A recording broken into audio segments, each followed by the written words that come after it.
पिछले लेक्चर में हम सिद्ध कर चुके हैं कि वर्गमूल 2 एक अपरिमेय संख्या है।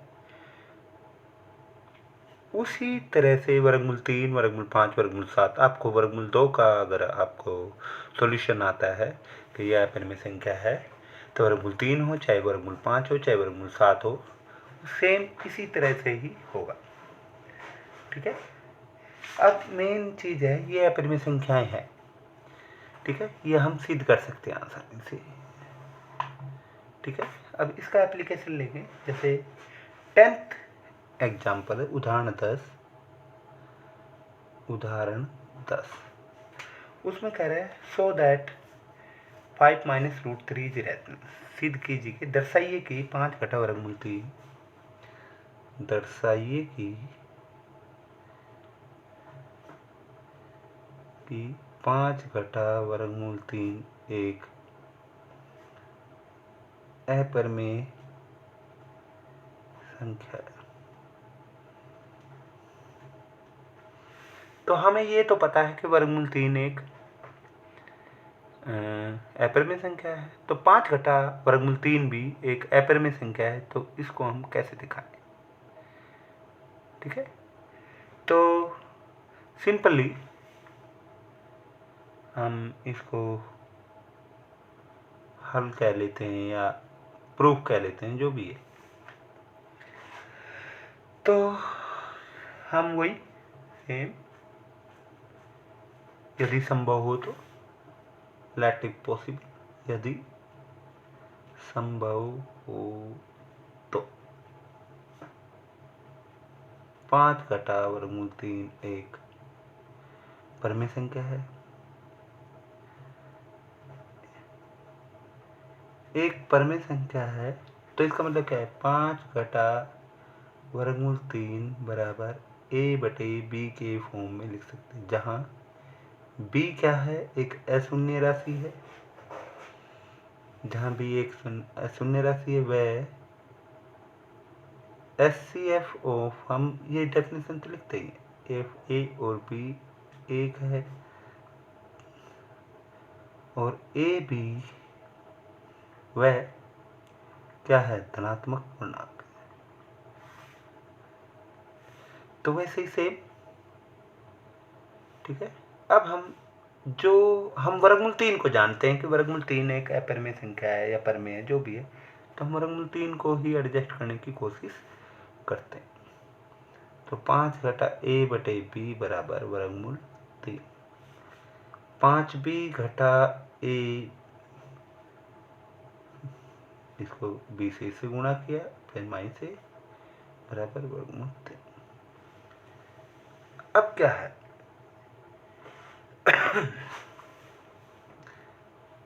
5b घटा a/b क्या है? एक रैशनल है, परिमेय संख्या है, परंतु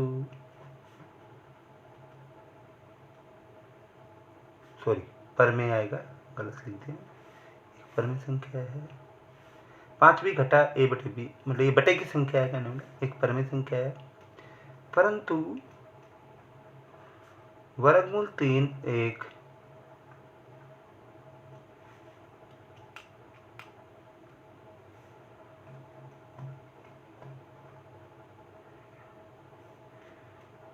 एक सेकंड,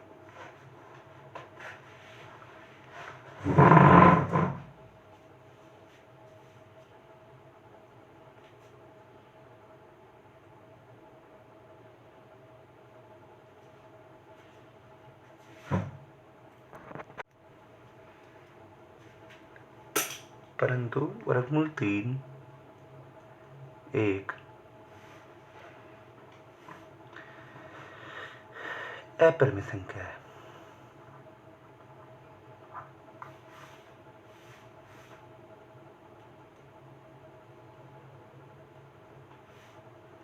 अतः यहाँ परिमेय कभी अपरिमेय के बराबर नहीं हो सकता। अतः यहाँ क्या है? यहाँ विरोधाभास है। विरोधाभास है कहने का मतलब कि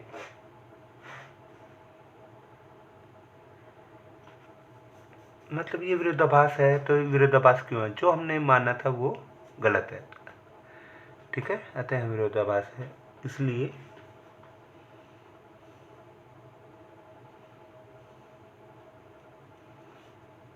5 घटा वर्गमूल 3 1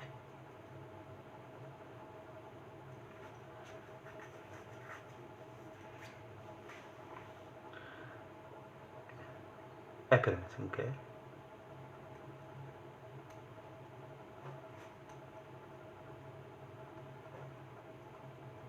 मतलब हम यहाँ भी ये भी लिख सकते हैं, अतः हमारी अवधारणा गलत है, अजम्पशन, ठीक है। इसी तरीके से 3 वर्गमूल 2, जैसे उदाहरण 11, उसमें सिद्ध करना के 3 वर्गमूल 2 1 अपरिमेय क्या है?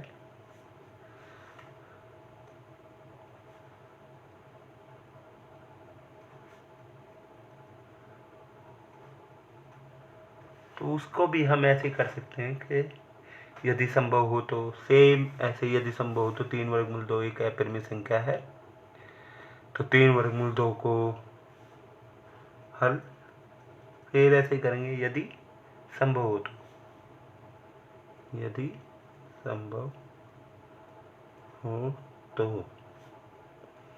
3 वर्गमूल 2 1, हमें सिद्ध करना 3 वर्गमूल 2 एक अपरिमेय संख्या है, तो यदि संभव हो तो 3 वर्गमूल 2 एक परिमेय संख्या है,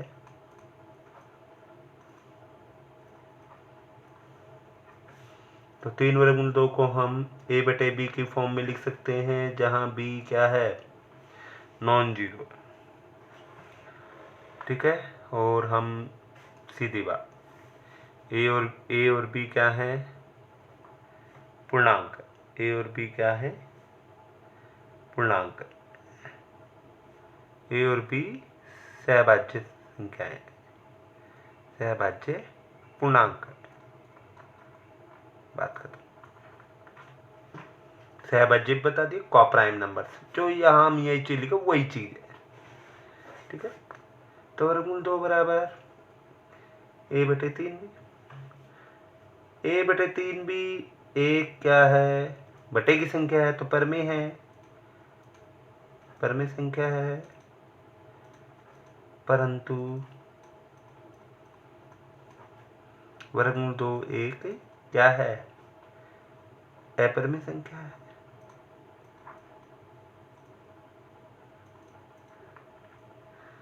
तो इसका मतलब क्या है? इसका मतलब है, इसलिए यहाँ विरोधाभास है, क्योंकि परिमेय कभी अपरिमेय के बराबर नहीं हो सकती, विरोधाभास है, अर्थात हमारी अवधारणा गलत है, अजम्पशन हमारा गलत है। इसका मतलब गलत है, तो मतलब 3 वर्गमूल 2 एक परिमेय संख्या, इस प्रकार से सिद्ध होगा।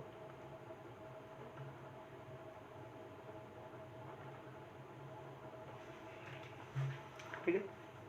तो अगला जो क्वेश्चन है,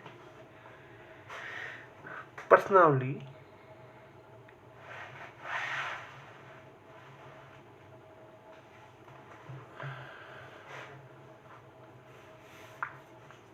प्रश्नावली 1.3 का क्वेश्चन नंबर 1, वर्गमूल 5 एक अपरिमेय संख्या है,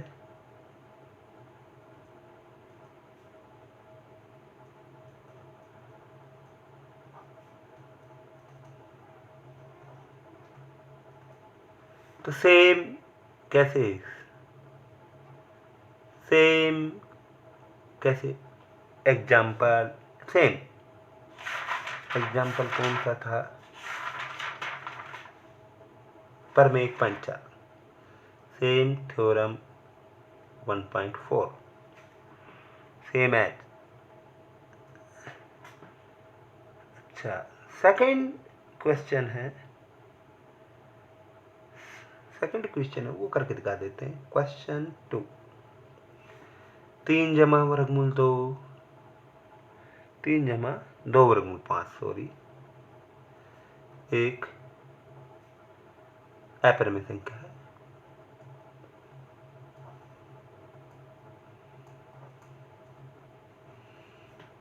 तो हल फिर वही, यदि संभव हो तो 3 जमा 2 वर्गमूल 5 एक क्या है, परिमेय संख्या है।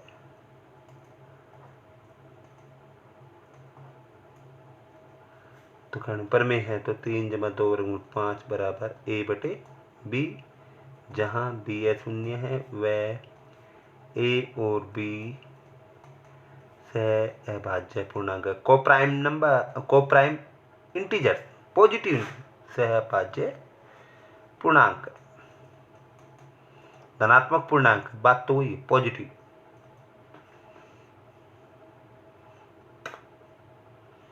तो फिर वही, अब हम किसको जानते हैं, वर्गमूल 5 को जानते हैं, क्योंकि वर्गमूल 5 क्या है, 5 एक अभाज्य संख्या है, तो वर्गमूल 5 एक अपरिमेय संख्या है।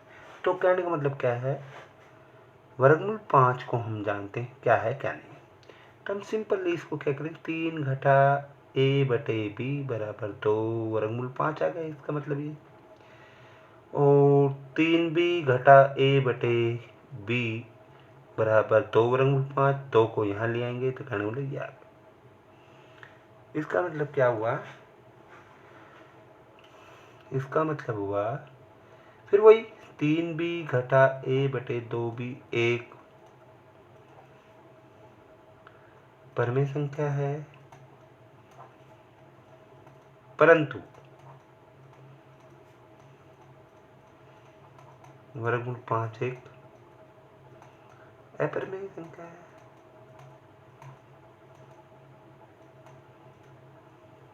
अपरिमेय संख्या है तो इसका मतलब क्या है, अतः इसलिए यहाँ विरोधाभास है। विरोधाभास है अर्थात हमारी अवधारणा गलत है।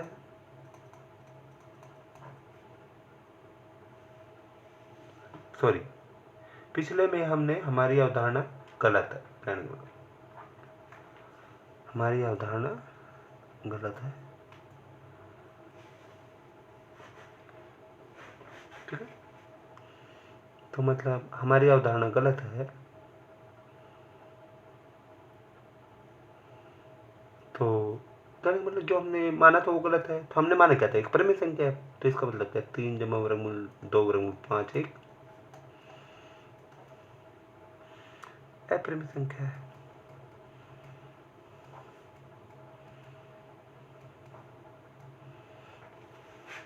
तो ऐसे ही 1 बटे वर्गमूल 2 हो चाहे 7 वर्गमूल 5 है, थर्ड पार्ट ऐसे ही हो, ठीक है, वेरी सिंपल। तो थर्ड पार्ट जैसे हमने क्वेश्चन कराए हैं वैसे ही हो जाए। अब देखिए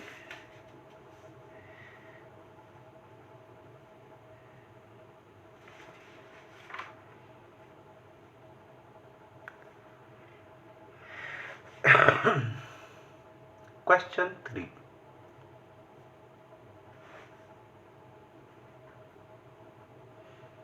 पहले में 1 बटे वर्गमूल 2 को a बटे b लेंगे,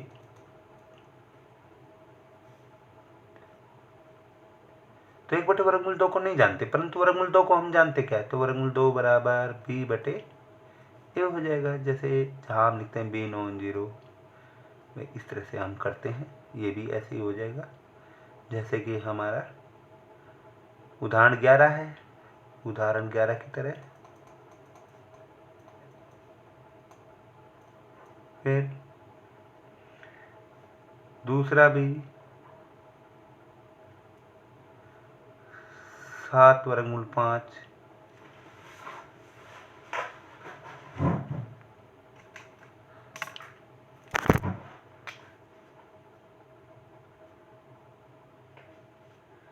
सात वर्गमूल 5 एक अपरिमेय संख्या है, तो 7 वर्गमूल 5 बराबर a बटे b। फिर वैसे सेम स्टेटमेंट, वर्गमूल 5 बराबर a बटे 7b, सेम ऐसे ही हो जाएगी। तीसरे में स्टेटमेंट जो थ्योरेटिकल स्टेटमेंट है वो सेम वैसे वैसे आएंगे। 6 जमा वर्गमूल 2 बराबर a बटे b, तो इसमें क्या आ जाएगा 6 घटा a बटे b। हम वर्गमूल 2 को जानते कि अपरिमेय संख्या है, वर्गमूल 2, उससे हमारा क्या आएगा 6b घटा a बटे b बराबर वर्गमूल 2 से। तो जैसे कि हम पहले क्वेश्चनों में कर चुके हैं वो वैसे ही सेम हो जाएंगे, परंतु हमें जो भी क्वेश्चन सॉल्व कर रहे हैं वो सेम ऐसे ही होंगे। आपको लेक्चर को पहले मैं बता देता हूँ, जैसे हम पहले पुराने क्वेश्चन हल कर चुके हैं वो इसी तरह से ही होंगे। तो प्लीज़ इनको देखें, सेम उदाहरण 11 की तरह। ये भी उदाहरण 11 की तरह आप नोटबुक में पूरा कंप्लीट क्वेश्चन करेंगे। मेरे यहाँ काम समझाने का है, मैंने आपको समझा दिया, तो नोटबुक में पूरा कंप्लीट इसको सही ढंग से करेंगे। ठीक है, थैंक यू।